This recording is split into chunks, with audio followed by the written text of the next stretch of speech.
Hello, my name is Andrew Parsley and I'm a sergeant with the Barnegat Township Police Department. Welcome to the online tutorial for the Agility Entrance Exam for our agency. Our physical fitness test consists of 4 exercises: sit-ups, push-ups, squat thrusts, and a 1-mile run. The exercises are performed in rapid succession with no breaks in between, and during this tutorial we will show you the proper form on how to execute each exercise and receive points for each rep. The first exercise during the agility test is the sit-up. Starting position, the applicant will lay flat on the ground, their feet will be braced by a counterweight, knees bent, hands will be placed on top of the shoulders. Upon giving the command to start, the applicant will initiate the first repetition, bringing their elbows up to and over the knee and maintaining their hands on top of the shoulders. Once they've reached that point, they will go back down to the starting position and continue as many reps as possible in a 2-minute period. Common failure points that will result in no points being awarded for the repetition are the hands coming off the shoulders at any point during the rep, the elbows not coming up to the point of passing the knee, the applicant's hips leaving the floor when trying to start the repetition,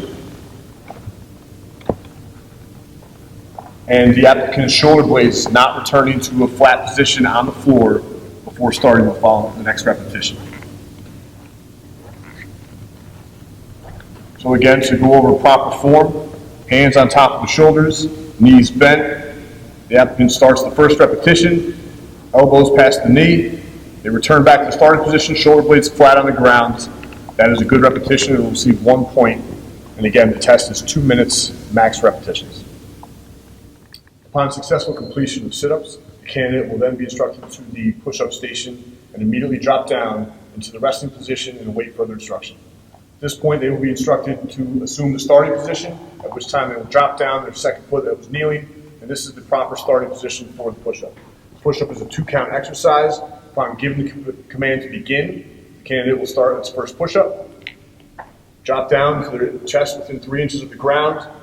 Their hands will be spaced properly just outside the chest, and upon coming back up from the down position, elbows will be locked and back will remain straight through the entire repetition. A proper push-up form is as follows. As you can see, elbows are locked to each repetition, hands are properly spaced, and the chest drops down to within 3 inches of the floor. Back remains straight in the neutral position, does not arc above or below parallel. Common issues that we see with the push-up that will result in no score is the candidate arching their back up. They must maintain a flat back during the entire repetition. Candidates dropping their back below parallel. This will result in no repetition counting. Not dropping down close enough to the floor. A half repetition, that will not count. And finally, not locking the elbows out at the top of the push-up position. All of these will result in no points being awarded for the repetition. After the applicant successfully finishes the push-up position, they will be instructed to the third exercise, which is the squat thrust. Once arriving, they will stand in standing position and await further instruction. The squat thrust is a 4-count exercise.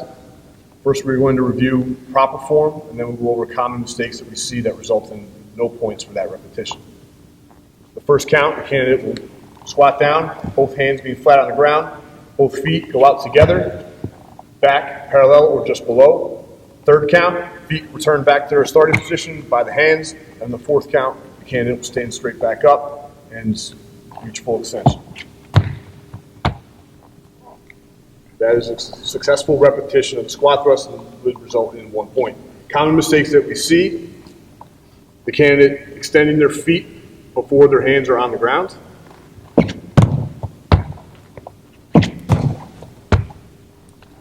The candidate pushing their feet out individually instead of in unison.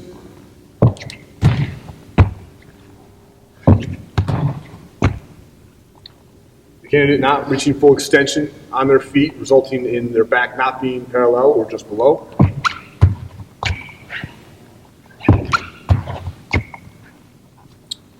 And finally, the candidate not reaching full extension upon standing up at the conclusion of that repetition.